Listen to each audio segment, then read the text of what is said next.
Here we go.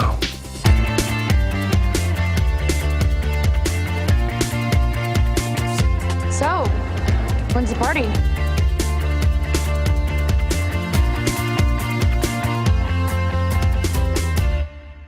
Gossip Girl started way back in 2000 when I was working as an editor. Part of my job was coming up with new ideas for book series. I was in a brainstorming meeting with a bunch of my colleagues, and we started talking about how girls were starting to talk online about themselves and their friends. I don't think the term blogging even existed yet. I had kind of heard about Gossip Girl as a publishing phenomenon. So they sent me the books, I read the first one, and although I wasn't necessarily thinking like, how do I do another teen drama right on the heels of having just done one, there was something about the books that really struck me, and I thought there could be a real show here. Everyone knows Serena, and everyone is talking. I like the way that technology was incorporated into the show, that the way these kids, communicated with each other. I think Cecily, the author of the books, predated the blogs well before that they've reached their apex now. Yeah, she was really ahead of the trend. I would like to say that I sort of foresaw the future and I knew what was going to happen, but it's really a little bit coincidence that this became kind of like this huge thing. She kind of imagined, well, what if kids used internet-based technology to communicate rumors about each other? This is like a 12 or 13-year-old concept when blogging and websites and texting was like a thing of the future, and it really didn't exist yet. So it's actually very forward-thinking, which people probably don't know. We sort of used the first book as the basis for the pilot, and one of the main things that we had to think about was how to get into the characters.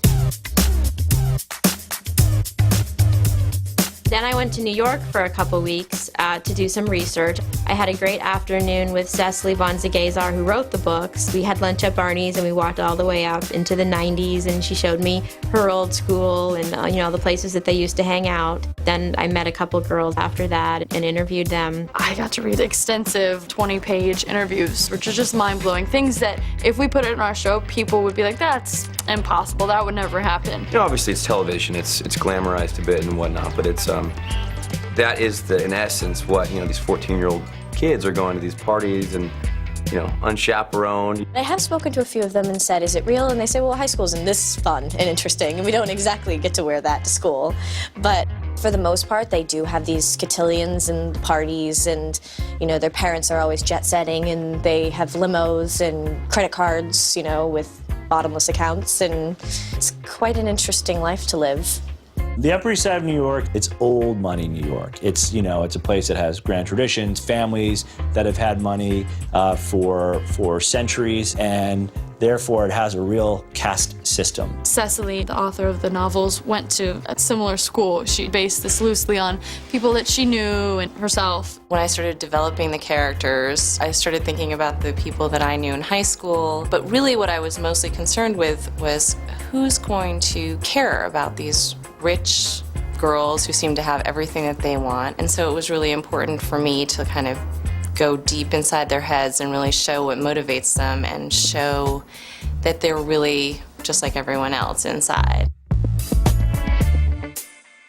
Even though the network had approached Josh and then Josh had approached me about doing this pilot, we still had to go in and pitch because the network needed to know what was our take on the characters, what did we think the pilot story was going to be. All you need to do is maybe you could loosen up a little, Shake it out. You don't get to start casting until the script is actually picked up. So the first thing we did was Josh and I started working on our outline, and for Gossip Girl we made a scrapbook. We came in with like a crazy picture book and poster boards. I think that they sensed that we were really passionate about the material and that this was something that we really wanted to do.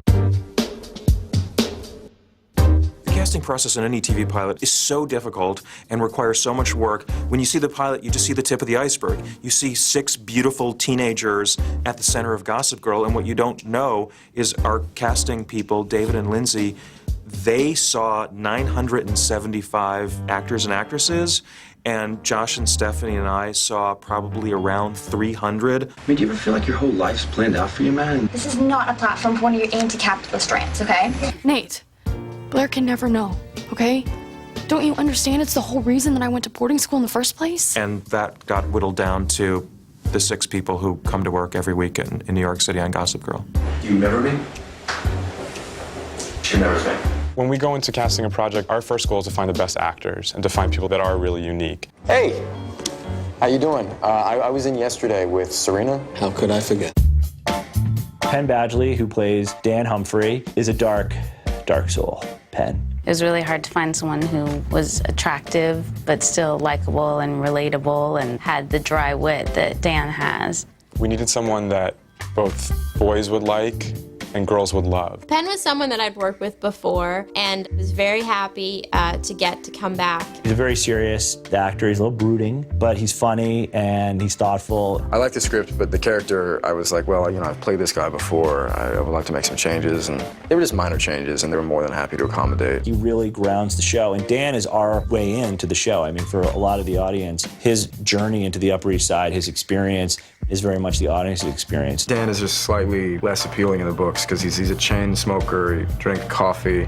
He's this obsessed, poetic, tortured artist, which is a very fun role and I think maybe more suitable to film. The love story between Serena and Dan in the show is lasting for much longer than it did in the books. In the books, it was pretty much over, by the end of book 2. He's got to be awkward and humble, but he can't be too much of that because Serena, the queen bee of all of this, has to fall in love with him. I love it when you talk dirty. You just love when a girl talks to you. Actually, I prefer them when they're not talking. Ed Westwick, who plays Chuck. First time he came in, he read for Nate. This guy is an unbelievable actor. What a great presence and what a unique kind of an actor that you don't normally see on TV and or teen dramas. Well, Chuck in the books is described as having aftershave commercial handsome looks, whatever that means. I mean, I guess the idea is he's sort of perfect on the outside, but then has a sort of threatening smile. Chuck, we felt like in the pilot we wanted him to be a real villain. Originally, Chuck was just supposed to be a recurring character. He wasn't supposed to be a guest star, but we all fell in love with him, as did the producers, and we knew we had to make him a regular. You don't get nearly enough credit for your wit. I auditioned with my British accent and my American accent. Eventually, we decided that it worked better with an American accent. We tried to lock him down, and we had massive immigration issues. Going into shooting the pilot, we didn't have a visa for him, and we were terrified that we weren't going to be able to use him, so the network said we have to recast this role. So Lindsay and I started reading people on tape in our office, and we would email those reads to the producers who wouldn't watch them because they only wanted Ed. A day or two before Ed was about to shoot, his visa came through, and we were able to use him. The whole kind of experience so far has just been, it's been very, very fun. It's been a roller coaster. He's like pure evil. He's a throwback to the James Spader 80s teen nihilistic kind of villains. Don't cave to your parents' wishes if they're not your desires. Excuse me? Where's my boy? Chase Crawford, who plays Nate, the minute he first came in and read, we're like, this guy is Nate. It's quite the process for me. I don't know exactly how it was for everyone else, but for me it was went back in 7 times. We fell in love with Chase the first time he came in to read for Nate. I mentioned to my sister and some of her friends oh my God, no way. Gossip Girl, are you kidding? They're making it into a TV show? Nate? So then I realized exactly how big the books were to these teenage girls. Chase is a heartthrob. I mean, you look at him, you know everyone's gonna love him. He hadn't done a lot before. He'd been in 1 movie. He was over on the swim team, I think, going to school when he decided to try his hand at acting. Nate's a little bit different in the books. I think he's a little bit more indifferent. Actually, in the books, Nate is pretty much stoned all the time. He's probably a little bit more complex in the show than in the books. You get that there's a real sense of decency in Nate from Chase. And I think that is a quality that allows you to understand that this is a guy who's on a journey and he makes you want to take that journey with him. I actually didn't want to come to Blair's party as much as I just wanted to get out of my house. Taylor Momsen was a real find for Jenny because she has a really sweet, charming, likable quality, but she also has a dark side. Taylor really captures that kind of naivete and that Jenny is sort of an ingenue, but she finds herself right in the middle of all the action and with the gorgeous guy and which is what happens to Jenny in the book. She's always in the middle of the party or in the singing with the band or something like that, and she just kind of doesn't really know how she got there, but she's going with it. My first time I met any of the cast was I walked into the makeup room and was in stockings and my dress, and I wiped out and slipped, and my feet literally